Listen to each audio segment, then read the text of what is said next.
J'adore la science-fiction. Je vais essayer de pas parler trop longtemps parce que de toute façon, j'ai pas du tout préparé mon speech pour cette vidéo parce que je sais que cette vidéo va durer encore 3 heures. Mais j'adore la science-fiction depuis que je suis toute jeune et là je vais essayer de vous parler spécifiquement de films de science-fiction. Après, est-ce que techniquement Le Petit Prince, c'est pas un livre de science-fiction parce que techniquement Le Petit Prince, c'est un alien, non? Mais j'adore la science-fiction, surtout deux types de science-fiction, c'est-à-dire la science-fiction qui parle de voyage dans le temps et la science-fiction qui parle d'aliens. Là, tout de suite, les premiers films qui viennent à l'esprit quand j'étais petite, bah évidemment, c'était Retour vers le futur, la machine à voyager dans le temps. Et puis, j'aimais beaucoup Men in Black. J'aime beaucoup Men in Black. Extraterrestre, j'aime beaucoup. Vous allez me dire, mais il y a que ça en science-fiction. Non, il y a encore plein d'autres trucs de science-fiction. Il y a les space opéras, il y a la hard science, il y a la dystopie. Les trucs de super-héros, c'est de la science-fiction, c'est pas que des super-héros, parce que techniquement, Superman, c'est un alien. Vous allez me dire, oui, mais il y a de la fantaisie aussi dans Marvel, parce qu'il y a les dieux nordiques. Oui, mais c'est des aliens. Steven Universe, technique, c'est de la science-fiction. Techniquement, c'est de la science-fiction. Je vais aller trop loin dans cette histoire. Qu'est-ce que je voulais raconter déjà? Pourquoi un lapin? Je pense que j'ai été traumatisée par Armageddon, la guerre des mondes, Independence Day. J'aime suffisamment l'espace, j'aime beaucoup les projets de l'espace sauf SpaceX parce que c'est pas c'est pas pour moi des projets de science, c'est du tourisme spatial et ça n'a aucun intérêt. Moi je veux découvrir l'espace, non pas pour mettre mes pieds dedans, etc.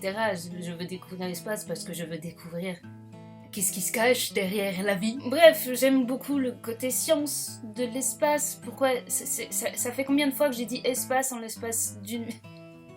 de 100 minutes. Donc les trucs de la NASA, j'aime beaucoup. Là, ce qui s'est passé récemment avec le projet Artemis, qui a fait le tour de la Lune, j'étais dingue. Mais du coup, je sais qu'il y a beaucoup de choses qu'on ne sait pas. Et c'est terrifiant. C'est fascinant et terrifiant à la fois, en fait. Et du coup, je n'aime pas regarder les films de grands de science-fiction parce que c'est ultra badant. J'ai pas regardé le film avec Sandra Bullock, Interstellar, je suis pas... Pourtant j'adore la musique, mais je me suis pas plongée là-dedans parce que j'aime pas les trucs déprimants par rapport à l'espace et par rapport à la science-fiction de façon générale. Je n'ai pas envie de penser au fait que nous ne savons absolument pas comment fonctionne l'univers et que si un jour l'univers il décide de mourir, on ne saura absolument rien faire et on va tout s'y passer et on ne saura pas pourquoi, on ne saura pas comment, on ne saura pas quand et voilà, c'est terminé, ciao tout le monde, bye bye. Je n'ai pas envie de penser à ça, je n'ai pas envie de penser à quel point je suis une fourmi au milieu de l'univers et que si un jour une botte se décidait de m'écraser, je ne pourrais rien faire. C'est déjà suffisamment déprimant de se dire que je suis une fourmi au milieu de la Terre comparée à certaines personnes qui font de mauvais choix. Donc, se mettre à l'échelle de l'univers, c'est très badant. Et je n'ai pas envie d'y penser. Du coup, la plupart du temps, j'évite les films de science-fiction avec les projets là de dire « Et en fait, dans l'espace, personne ne t'entend crier ». Du coup, quand il y a le film Seul sur Mars, qui est sorti, je me suis pas vraiment intéressée au truc. Parce que, en plus, pour moi, le titre ressemblait beaucoup trop à Seul au monde. Je ne suis pas la seule personne, je pense, à avoir été traumatisée par la performance de Tom Hanks. Donc, non merci, je ne veux pas revivre ça. Et là, récemment, les réseaux sociaux ont parlé de façon exponentielle d'un film qui s'appelle Project Hail Mary. En français, Projet Dernière Chance. Je me suis dit, écoutez, je commence à en avoir marre que vous me parliez de ce film qui a l'air très chouette. Je suis pas pro Ryan Gosling, mais écoutez, allons-y, pourquoi pas quoi. Je l'ai regardé de façon inégale. Et ah ouais, je comprends la hype, je comprends extrêmement la hype. Ce film était tellement bien que je suis allée le voir au cinéma. Et je suis allée au cinéma et c'était début mai. Et je veux vous en parler parce qu'il y a un truc que j'ai trouvé absolument dingue. Le film il est sorti le 18 mars, d'accord? Je suis allée à Châtelet-Les Halles un lundi après-midi. Il était 3h de l'après-midi, d'accord? Moi je me suis dit, si ça se trouve je vais être toute seule dans la salle, ça va être trop cool, je vais pouvoir bouger, etc. et faire semblant de voler dans l'espace avec les personnages, j'en sais rien. La salle était quasiment pleine. un lundi après-midi. Un film qui est sorti depuis 2 mois. C'était pas une grosse salle, hein, mais je crois qu'on était 70. Elle était quasiment pleine. Et oui, ce film était terriblement bien.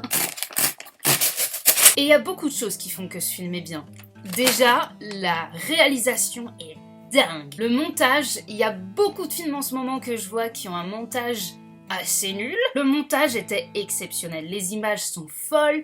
Les choix de musique sont excellentes. Les acteurs sont extraordinaires. Les effets spéciaux. Et ce qui est assez chouette, c'est qu'il n'y en a pas trop. Alors oui, c'est dans l'espace. Oui, machin, oui, il y a un extraterrestre. Mais l'extraterrestre, si j'ai bien compris les behind the scenes, à 80% du temps, c'est une marionnette. Et ça, c'est méga chouette. Tu sens que la marionnette, elle a été faite avec beaucoup d'amour et ça se retranscrit dans l'image. Tu sens que les humains qui interagissent avec la marionnette, ils parlent avec la marionnette. Ils sont pas tout seuls. Ce qui est un point très important dans le film en plus. Enfin, je sais, c'est très bien construit. Donc déjà, visuellement, le montage, en plus, c'est super important le montage parce qu'il y a beaucoup de flashbacks. Et voir des flashbacks qui débarquent comme ça, des fois ça peut être très perturbant, ça casse le rythme et c'est très chiant. Et pas du tout, ça a été très bien foutu. J'aime beaucoup comment ce film a été monté. La musique, encore une fois, exceptionnelle. Autant la bande originale que autant des chansons du monde entier qui existaient déjà et qui ont été choisies pour le projet. Et évidemment, l'histoire. L'histoire est trop bien. Autant vous dire que je me suis sentie un peu con quand j'ai réalisé que, à l'origine, c'est un bouquin qui a été écrit par Andy Weir, je sais pas comment ça se prononce, qui a été écrit par le même gars qui a écrit The Martian, Seul sur Mars. Du coup, est-ce que je vais regarder Seul sur Mars? Oui, possiblement. Est-ce que je me suis dit que j'allais lire le livre? Oui, je vais le faire! Nice! Là, je suis en train de lire Artemis, qui est aussi un des livres qu'il a écrit. J'avais très peur parce que je me suis dit, si ça se trouve, ça va être de la hard science, parce que j'avais lu un livre de science-fiction qui s'appelle Nous sommes Bob, donc je trouvais le pitch intéressant, mais alors, waouh, c'était dur! Et en fait, non, c'est très facile, j'apprends beaucoup de choses, c'est énervant de voir à quel point, enfin, tu sens que l'auteur, il connaît sa science et c'est pas comme s'il l'étalait en mode ouais t'as vu tout ce que je sais. Non, il se sert de sa science car elle est utile aux personnages et les personnages sont intelligents et ça je trouve ça trop cool. Et pas forcément parfait, mais intelligents, réussissent à faire oh là là un maximum de bons choix, c'est très satisfaisant. Donc, du coup je lis Artemis et j'étais là oh là là comme c'est cool, c'est le même nom que la mission ça se passe sur la lune. Et en plus, enfin, il y a eu une Quoi? Je vais tout étaler, parce que techniquement, en fait, ce que je vais faire n'a aucun lien avec les Lego Creator que je vais faire. Ouais, est-ce que je parle de science-fiction depuis plus d'un quart d'heure avec des Lego? Vous allez... De toute façon, vous avez vu le titre. Oui, on est d'accord, faut que je mélange tout. Et après, je vais les trier. Pièce par pièce. Ah oui, du coup, en plus... Pendant la mission Artemis, donc les astronautes étaient en train d'expliquer ce qu'ils voyaient par rapport à la Lune et tout ça. Et une des personnes sur Terre a répondu « Amaze, amaze, amaze ». Ce qui est une référence à Project Hail Mary. Et j'avais pas la ref à l'époque. Maintenant j'ai la ref. Et ça me rend ouf parce que des astronautes et des astrophysiciens lisent du Andy Weir. Oh, c'est en forme de cœur. Minigami, ça nous explique toujours pas pourquoi est-ce que tu fais des Lego en nous racontant tout ça. Comme vous l'avez constaté avec l'achat de mon livre et le fait que je suis littéralement en train de lire toute la bibliographie d'Andy Weir, c'est un peu le projet Hail Mary, mon hyperfixation du moment. Ce qui est un petit peu chiant d'ailleurs parce que sur Tumblr, les gens qui parlent du Project Hail Mary ont tendance à parler et du film et du livre. Et je veux pas me faire spoiler le livre, parce qu'il y a 3 trucs qui sont différents. En plus de ça, ils parlent aussi du film Iron Lung de Markiplier, que je n'ai toujours pas vu, parce qu'il est passé que 2 jours sur des cinémas en France, et évidemment, c'était des jours où je n'étais pas disponible. Tout ça pour dire qu'il n'y a pas que moi qui a pour hyperfixation Project Hail Mary. Il y a aussi des gens qui se sont dit « Oh mais le personnage Rocky, j'ai envie de l'avoir en version logo. Logo. J'ai envie de l'avoir en version Lego. Et moi, j'ai un peu envie de faire des Lego là en ce moment. Il y a un gars qui a réussi à construire, parce que oui, c'est soit tu construis un des personnages, soit tu achètes le format qui d'ailleurs est sold out, hein, du vaisseau spatial, sachant qu'il est à 100 $, ou alors t'achètes le lapin qui m'a coûté 20 €. Ensuite, tu payes 3 $, un gars qui a créé un guide pour pouvoir construire le personnage dont je parle depuis tout à l'heure. J'ai mes pièces, j'ai le mode d'emploi sur mon ordinateur, je vais faire le tri, voilà. Je ne sais pas du tout si cette technique de rangement est efficace. Je les ai classés par forme, à peu près. On verra ce que ça donne. Bah c'est parti, je vais mettre de la musique parce que sinon je pense que je vais déprimée. Je vais mettre cette sublime musique qui est l'OST du jeu Replaced, un jeu post-apocalyptique, un peu teinté des années 70-80, réalisé par des Ukrainiens, je crois. Super jeu de baston, je sais pas comment, avec des puzzles, je sais pas comment expliquer comment est ce jeu. Vous devriez regarder Replaced. Je l'ai découvert grâce à Gabe Smulders. La musique est une dinguerie. Je pense que si je fais mon Lego en écoutant cette musique, je vais y arriver. C'est parti!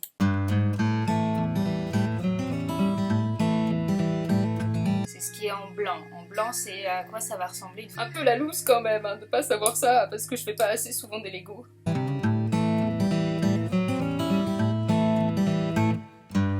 Je suis vraiment en train de m'amuser en fait. Premier degré. Pourquoi je fais pas souvent plus? Parce que t'as pas la place chez toi, Nigami. Déjà, tu vas agrandir chez toi pour installer plus de bibliothèques, pour avoir plus de livres. Et tu veux des Lego? Et comme le dit si bien mon amie Estelle, tant que la porte s'ouvre... Non,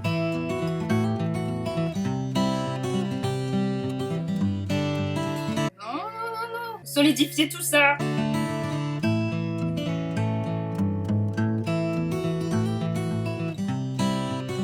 C'est dessus ou au-dessus? Ah non, c'est au-dessus. Oh, they will move! Exclamation! Ah, mais si je mets ça, il va plus pouvoir bouger.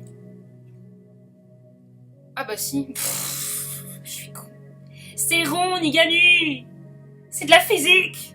Arrête de faire des conneries!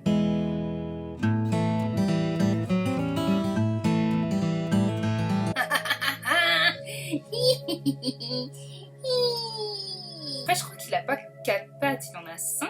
Je sais plus exactement. Il est fragile.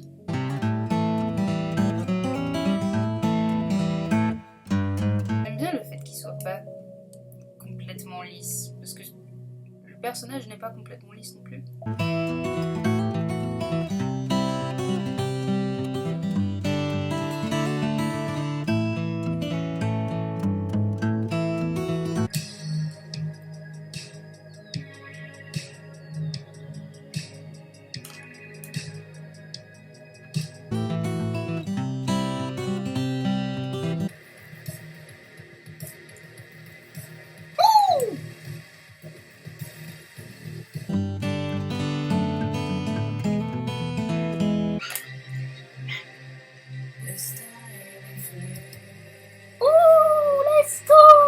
En vrai, c'est pas celle-là ma préférée.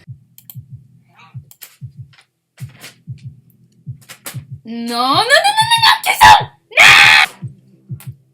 Va jouer avec le carton.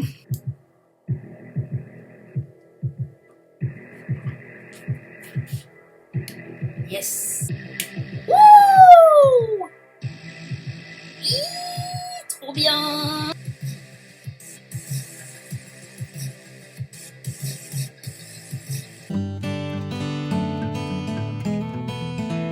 Je vais me concentrer, je suis trop dans la musique.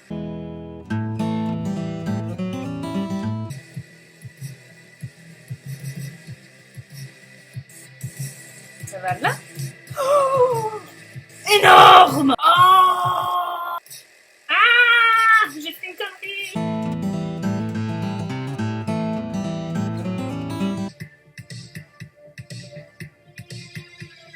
Ah mais si! Je peux faire ça! Si si je m'y prends pas comme un gouret. Oh là là, trop bien. Allez mon grand, on y est presque. Plus que 2 pattes. Et donc j'avais raison, il en a 5.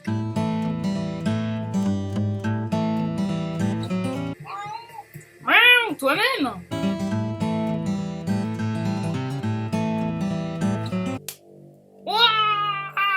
Aucune de ces pattes n'est pareille, c'est génial! Eh mais si ça continue, j'ai presque fini. Mais j'ai pas envie d'avoir déjà fini, moi!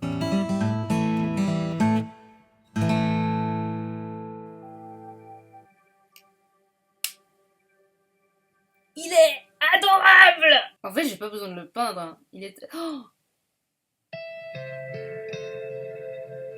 il est génial! Il est génial! Est-ce que je peux, avec les pièces qui restent, réussir à faire une mini maquette? Grace avait réussi à le faire avec des nouilles, alors je peux essayer, hein? Est-ce que j'ai dit le nom du gars qui a fait ce design? Non, j'ai pas dit le nom du gars qui a fait ce design. Il s'agit de The Astrology. Vous le trouvez sur le site Rubricable. J'ai envie de lui mettre des feuilles dessus. Parce que des fois, j'ai l'impression qu'il a de la mousse qui pousse sur lui. J'ai envie de lui mettre un petit peu de couleur, parce qu'en vrai, il est coloré. Oh, il y a ça aussi.